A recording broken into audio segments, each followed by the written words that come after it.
What's going on, guys? Welcome back to the channel. This is Todd with Empower Automotive. In my past video, I talked about wanting to get an intake. I'll tell you about why I chose this one, how it compares to the other intakes on the market. We'll do the install, so stick around.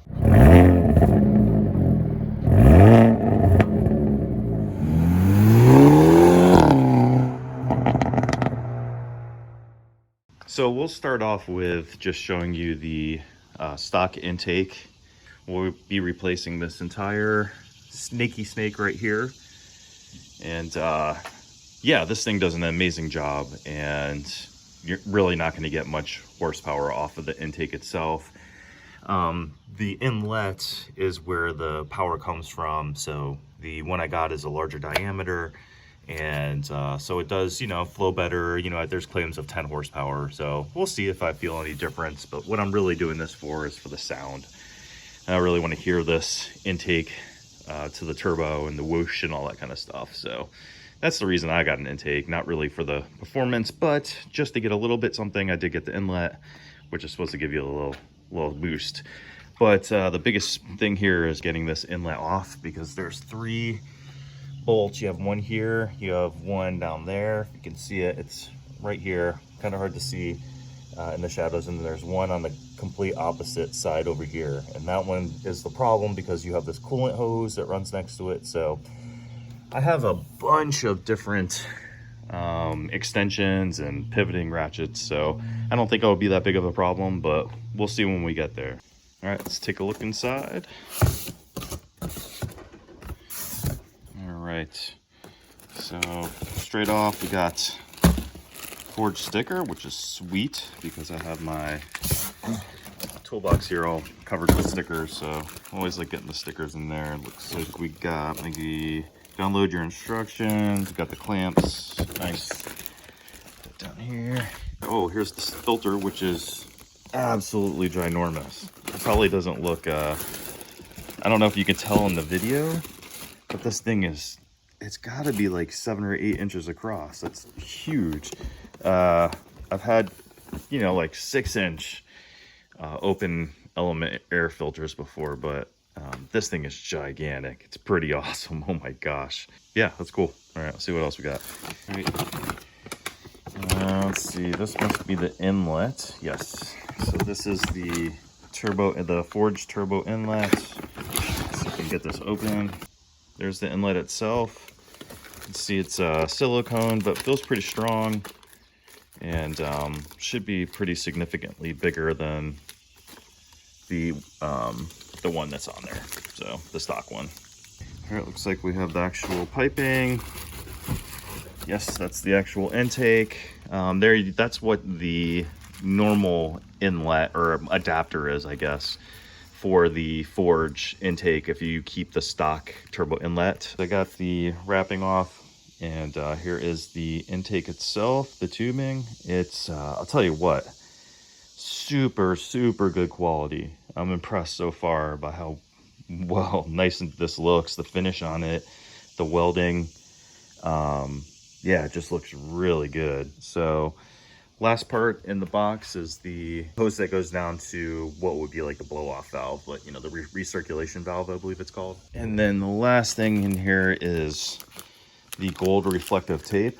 I'm not 100% sure I'm going to put this on just yet, so I think I'm going to try just the black intake and see what it looks like, and if there's, I can tell a difference in it getting heat soaked way faster, maybe I'll try this stuff. But at first I'm just going to go with the black. So that's what that is, the gold tape. It was like 10 bucks, I think. I kind of skipped the steps because there's other videos that have it, but I'll just quickly go over how I got the intake out of the car. Super easy. There's 3 bolts that hold it in. The box here, there's 2 little clips, plastic clips you pop out to get this. A couple hose clamps or spring clamps holding these onto the intake, and then the last is just the clamp, the round clamp that connects to the turbo inlet right there, which is a 10 mil. Everything's 10 millimeter so far, and man, I got this out in like not even 5 minutes, so very quick and easy to get the intake out. So next for me is the inlet, because I'm doing both. My ratchet here, and it's a pivoting head, so you can see how it pivots here. Got a 10 mil, which I believe is what those bolts are, but I'll double check. And then a whole bunch of different extensions. Some are wobble extensions. All right, guys, I want to show you what I'm doing to get this inlet out. So what I did is I removed the top bolt, and then I removed the bolt closest to us on the bottom. And then what I did is I just rotated this inlet down, and then you can actually see the bolt now. And I should be able to easily get one of my combinations in there. For this one, super easy, used a short extension.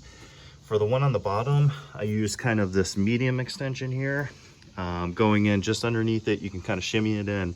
And then to actually remove it, I used this super long one and went in all the way from this side and just held onto it, and then basically got it super loose, and then used my magnetic tool here. This is a lifesaver sometimes if you drop a bolt in your engine bay, and just put this on. It has magnets on the bottom and it's stuck to the bolt and easily pulled it out. Like I said, once you get those two out, you just rotate it. These have a really low torque rating. I can tell they're very easy to remove. Like I said, rotate this down, and then I should be able to get that last bolt out. You also want to be very careful to not lose the there is a gasket right here. You're going to reuse that. So what I've heard people say is to zip tie these together so that when you take that bolt off and you take it off, it doesn't fall off. So I'm actually going to do that. I'm going to see if I can break this free a little bit and rotate it. All right, guys, you can see here I loosened this back bolt enough to kind of spin this gasket down, and then I just zip tied it together with this little zip tie. And that way, when I actually remove that bolt and remove the inlet, that gasket doesn't fall into the recesses of hell. Now, trying to get that bolt from not falling into the recesses of hell as well, I'm gonna have to try to just really slowly go, because the problem here is this coolant pipe that goes to your turbo is not very flexible. And so even just to get this bolt loose, you have to really jam this socket right up against it and really put a lot of pressure pushing towards the bolt to get it loose. So it's pretty loose. It should come out pretty soon. And then I'll show you when I finally pull this thing out. I want to show you guys how I pulled this out of there. So this bolt is a big pain in the butt on the very back, but basically, yeah, I use this ratchet, like I said, just going back and forth. And I actually, once it finally got loose, I just kept my finger of pressure pushing on it, and you just take it all out once. And that way you don't lose this bolt. And you can see there that the zip tie worked perfect, just like it was supposed to. So guys, I was taking a closer look at this inlet and gasket here. And as I had it on there, I'm like, oh, it's kind of weird. It looks like there's some oil or something on the outside of it. And then as I looked closer inside this inlet, hopefully I can get some light in there so you guys can see it. There you go. There's oil. Not a whole lot, but definitely a drip or two in there. And collecting on the bottom, because this is the bottom bracket. And so when I looked at my turbo a little closer, I could actually see a little bit of a drip on the very bottom. You can see a little bit of a drip right there. So I'm not sure what to make of that. I mean, I have an oil catch can, and there's still probably going to be oil that gets in there. But yeah, I don't know. Let me know what you guys think about that. Just wipe off that oil that's on there, I guess, and put it back together, and hopefully everything's okay. The gasket looks totally fine. So, like I said, it just has a little bit of oil on it, but kind of weird. Anyway, here's a comparison of the stock OEM inlet versus the forged inlet. So you can see there's a pretty massive difference here. This tube, you can see, is probably, I'd say, not quite double the size. I'd say like 150%. And then, of course, this is ridiculous. That goes into the forge intake. So what I'm going to do is actually, first you mount this very, very nice billet aluminum housing, and you mount that to the turbo. It comes with some Allen bolts, which will be much easier to get past that pipe back there. That's the big pain in the butt. This one right here to get the socket by. So using a hex wrench will be much easier. And of course, I am going to use the OEM gasket in between this and the turbo. I'll probably do the same thing. I'll zip tie it on one of these and cut it off when I finally get at least one bolt started, so it doesn't fall into your engine bay. So to get this new inlet bracket on, whatever you want to call this thing, adapter. I zip tied the gasket like I said I would, and what I'm going to do is, so this is going to go in like this, so that's on the top bolt. I need to get this back bolt in first so that I can kind of rotate this down. I'll work it in there, but that pipe, like I said, is a big problem. So what I'm doing is I have an attachment here, a wobble attachment with a 5mm socket to go into the 5mm Allen bolt they gave. And then I'll just get that started. Once I get it started, I'll be able to just rip the tape off. And but you know, you don't want to drop anything back there. So this is my little tip to you to get it started on the back bolt there. This is what you're going to use. So I got the adapter on the turbo. This was a pain in the butt, actually. It was much easier taking off the old one than putting this on, which I thought was kind of crazy, but that back bolt is just so hard with this pipe running. So I did actually just bend this ever so slightly just to give a little bit more room on the side here. It's totally fine. It didn't kink it or anything. I mean, I'm talking about maybe like 1/8 of an inch. It's just enough so that you can get your socket in there. And because what happens is when your socket's pushing up against this and you're trying to turn that bolt back there, you have the chance of stripping the turbo housing because you're putting all this pressure on it and you're putting it against the thread. So my advice is just bend this as much as you, well, not as much as you can, but enough to get your socket on it and it doesn't put too much pressure on the bolt as you're bolting it in. Just take your time. Don't if it feels like it's too tight as you're starting it into that turbo, don't just back it off. Try it again. Just make sure you're going straight in and you should be good. All right, so through the magic of the internet, we have fast forwarded quite a bit and have the entire intake and inlet on the car. So I kind of skipped this step. It's pretty simple. All you do is just construct this entire thing outside of the car. So put the filter on the tube, you put the inlet piping on the tube, and then basically you just push it onto the housing. That's the inlet there, and fits perfect. You just have these hose clamps that hold it onto the housing here, and then you just want to make sure you position that so that you can get a socket on that easily, and then another hose clamp here that holds that on. And then there's a bracket here that attaches to where the engine stud, well, engine cover stud is supposed to be. And so what happened here is all of that talk about my magic magnetic tool that can, you know, pick up things and help you if you drop something in your engine. Well, I completely jinxed myself. And when I was test fitting this, there's supposed to be another stud here. And I had to take this out because I forgot to put this diverter valve or recirculation valve hose on. And so when I was taking this back out, I had just hand tightened a stud on here and it popped off and I lost it somewhere in this engine. And so I spent an hour plus looking all over. I jacked the car up, I looked underneath. It's tiny, as you can see here for scale, and it's gone. It just went into the recesses of hell, as I like to refer to it as, and it was just never to be found again. So luckily, this is a bolt from the stock inlet that I was able to use, same pitch, same threads and everything. And because there's 3 of these mounting studs here, the engine cover sits on here perfectly fine. It doesn't rattle or anything like that, and everything's good to go. You can see no rattles, fits perfect, and looks good. Now, hopefully when I start the car, I don't hear any studs rattling around in there, but I'm guessing it fell somewhere onto the engine block or something like that. Thankfully, it was on this side. On this side is where you have the serpentine belt and all that. So it'll probably fall, I'm sure, fall off the engine at some point while I'm driving, and I'll never even know it happened. So we're going to start this up, and hopefully, fingers crossed, we don't hear any rattling from that stud, but I think it's gonna be fine. But yeah, let's get it started and let you hear this.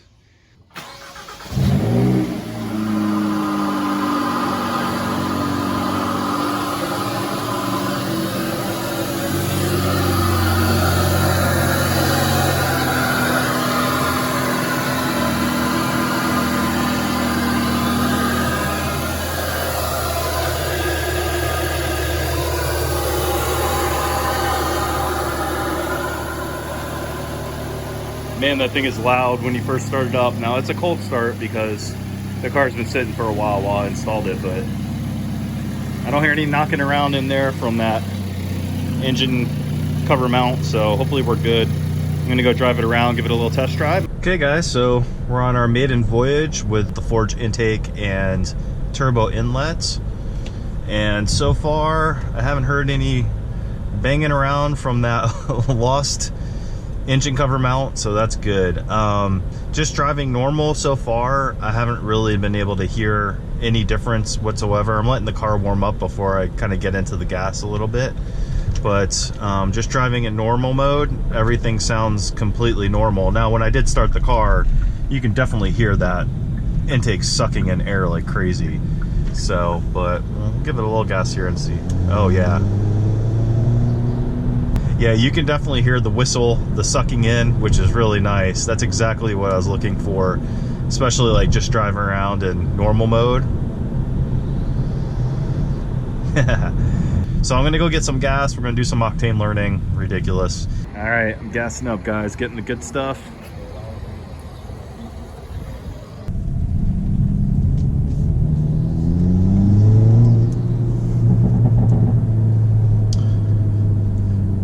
Sounding good, guys, sounding good. Getting on it in N mode, I was a little worried that with the exhaust, I wouldn't be able to hear the intake as much, but man, this intake sounds so good. And I've heard that people claim that the boost comes in a little quicker, so we'll see. Well, we'll hop on the highway and go do some octane learning. I hope you can hear that on the GoPro. It just sounds so good.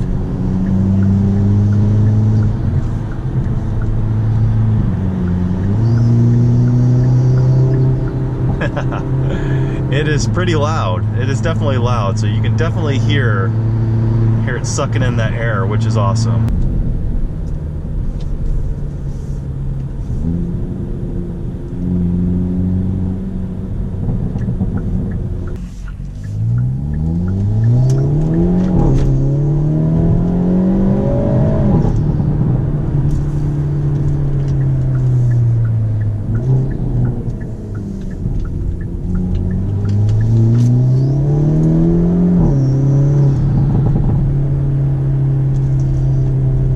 It's nice, guys. Apparently I didn't octane learn, unfortunately, but even without that, I wouldn't necessarily say I feel a huge difference. I can see what people say about it getting into boost a little bit quicker. I definitely feel that, but I wouldn't say it's like significant where I'm like, oh yeah, I definitely feel a huge difference from, you know, how it was. Sound wise, it's very nice. I really like like I said, hearing the turbo is really cool. I haven't done it with the windows down yet, so let's put it in manual. We'll turn the AC off actually too, and just give it a little gas and hear what it sounds like. Oh jeez. I don't know if you guys heard how loud those backfires were, but they're incredibly loud. Oh my gosh. They're incredibly loud, and I think this intake might have made them louder, to tell you the truth.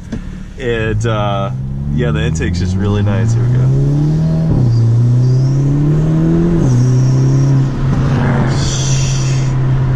Man, this sounds amazing. Hopefully you guys can hear it with the window down. It's even louder with the windows down.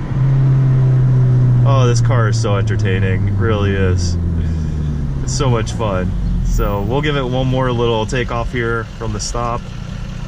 But yeah, this has kind of just brought in a whole nother little fun factor here.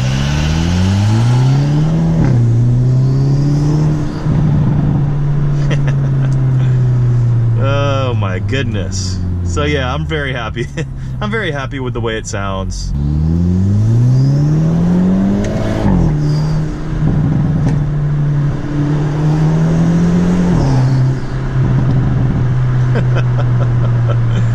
What a ridiculous car. But I love it.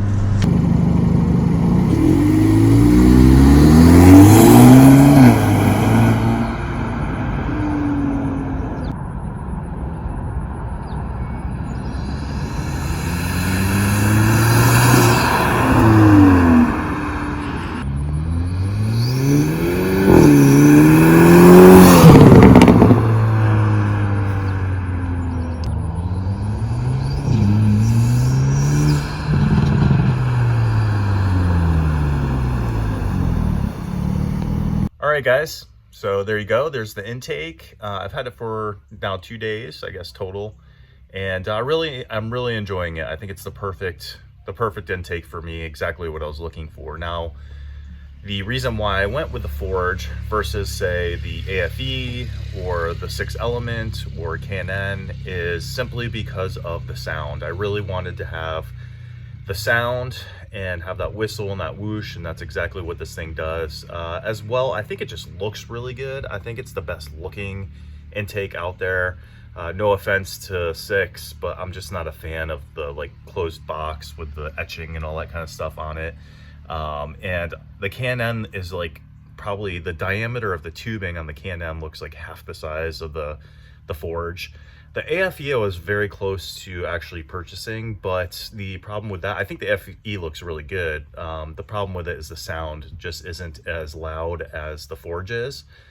Sound wise, it's really cool because just driving normal and keeping the RPMs low, you don't notice it at all. It's actually only when you're putting it under load and building some boost that you hear the whoosh, and it sounds really cool. I mean, I'm not gonna lie, I just love the sound of it. That combined with the exhaust is just really, really nice. Performance of it is, I don't really feel much of a difference. Maybe a tiny bit of, like I said, the boost coming in a little bit earlier, like some people have talked about.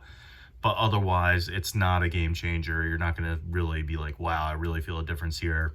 So there you go, guys. That's the kind of the wrap up of this. If you have any questions, of course, let me know. I'll always love interacting with you guys in the comment section. Like, subscribe, and comment. Till the next one, peace out.